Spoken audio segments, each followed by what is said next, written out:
தலைவர் கமல்ஹாசனுக்கு எதிராக தமிழக வெற்றி கழகத்தினர் பேசி வருகிறார்கள். கமல்ஹாசன் என்ன கூறினார், எதற்காக அவருக்கு தற்போது பதிலடி கொடுத்து வருகிறார்கள் அப்படிங்கறத பற்றி பார்க்கலாம்.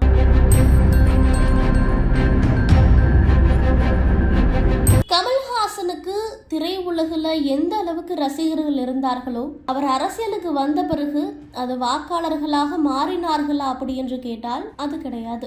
சினிமாவில் கொடிகட்டி பறந்து வந்த கமல்ஹாசன் அரசியல்ல அவருக்கு பெரும் தோல்வியை தான் கொடுத்திருக்கிறது. மக்கள் நீதி மய்யம் கட்சி தொடங்கி 8ஆம் ஆண்டு விழாவில் பேசியிருக்கிறார் கமல்ஹாசன். அவர் அங்கு பேசியதுதான் தற்போது தமிழக வெற்றி கழகத்தினரை கொந்தளிக்க வைத்திருக்கிறது. அவர் அப்படி என்ன பேசினார் அப்படிங்கறத பற்றி பார்க்கிறப்போ, என்னோட அனுபவத்துல சொல்றேன், ரசிகர்கள் வேறு வாக்காளர்கள் வேறு அப்படின்னு சொல்லி இருக்கிறாரு. இந்த பேச்சை கேட்டதுமே விஜயின் தமிழக வெற்றி கழகம் கட்சி கடுமையாக விமர்சனம் செய்து வருகிறது. இது தொடர்பாகத்தான் தமிழக வெற்றி கழகம் கட்சியின் மாநில இணை செய்தி தொடர்பாளர் எஸ் ரமேஷ், இவ்வளவு நாளாக ஒருவர் பேசியதுதான் மக்களுக்கு புரியவில்லை என்றால் இப்போது அவர் யார் எதற்காக வந்தார் என்பது அவருக்கே புரியாமல் பேசி வருகிறார் அப்படின்னு சொல்லி இருக்கிறாரு.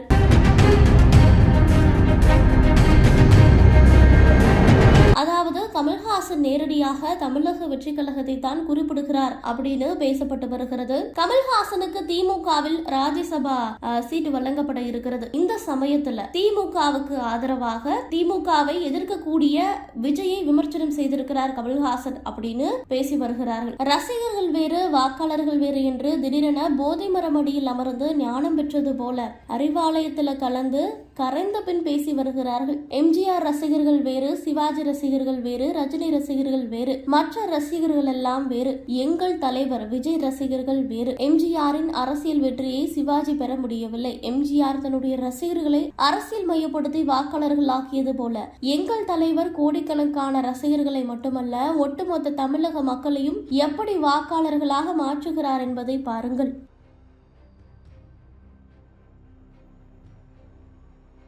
ஒருவரது செயல்பாடுகள் தான் வெற்றியையும் தோல்வியையும் நிர்ணயம் செய்யும். எந்த ஊழல் கூடாரத்துக்கு எதிராக தொலைக்காட்சி பெட்டியை எல்லாம் உடைத்து வீரவசனம் பேசி வந்தார்களோ, இன்று அதே ஊழல் கூடாரத்தில் சுயநலனுக்காக இளைப்பாறை கொண்டு அவர்களுக்காக டப்பிங் பணிகள் செய்து வருகிறார்கள். மக்களுக்காக மக்களை நம்பி உழைத்தால் என்றுமே மக்கள் ஆதரிப்பார்கள். இவ்வாறு தமிழக வெற்றி கழக மாநில இணை செய்தி தொடர்பாளர் ரமேஷ் கமல்ஹாசனுக்கு பதிலடி கொடுத்திருக்கிறார். இதனை நீங்கள் எப்படி பார்க்கிறீர்கள்?